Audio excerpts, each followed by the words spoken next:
Hello ladies and gentlemen, welcome chess lovers.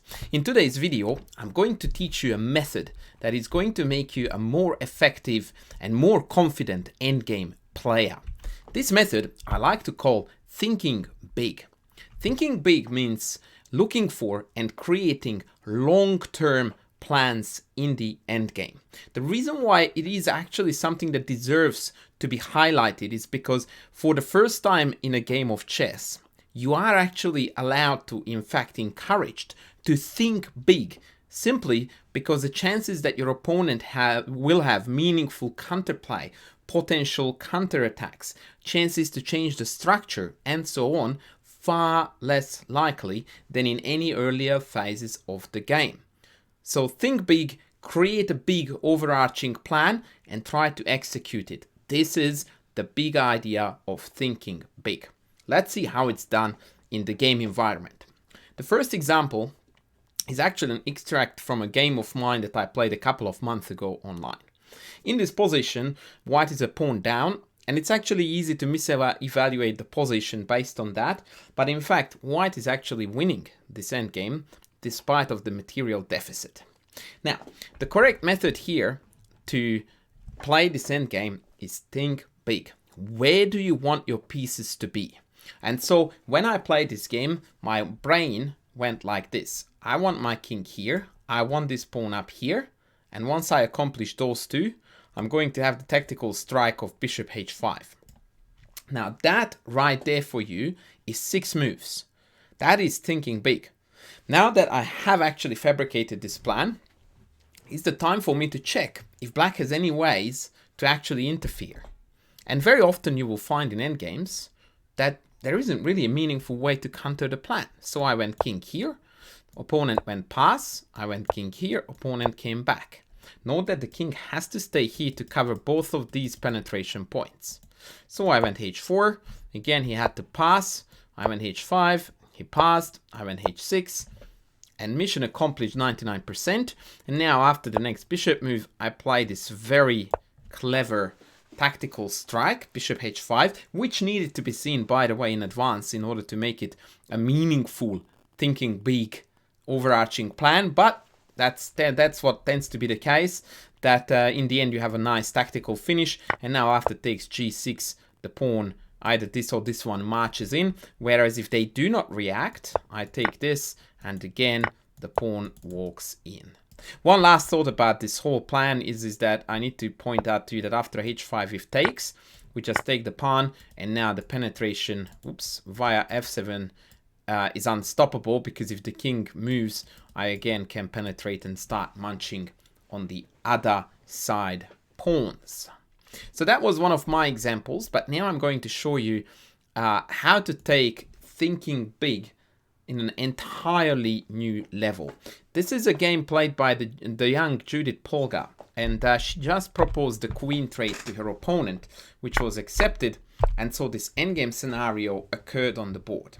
Admittedly, the position is totally winning, but the way how she converts represents the idea of thinking big amazingly. Check this out.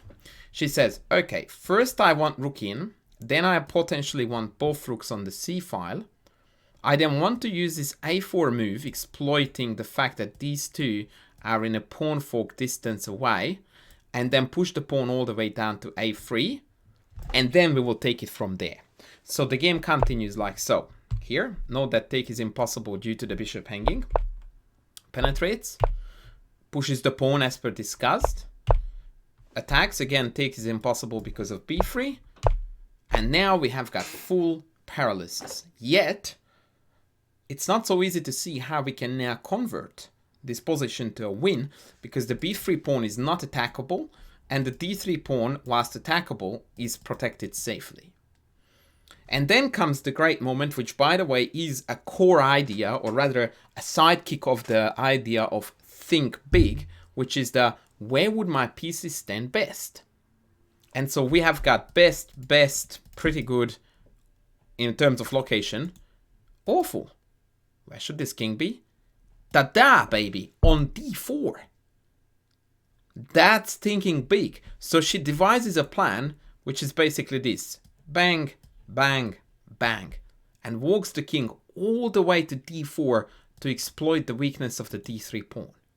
Absolutely amazing plan. Check this out. King f8, king across, and white can do nothing in the interim because her pieces are utterly passive.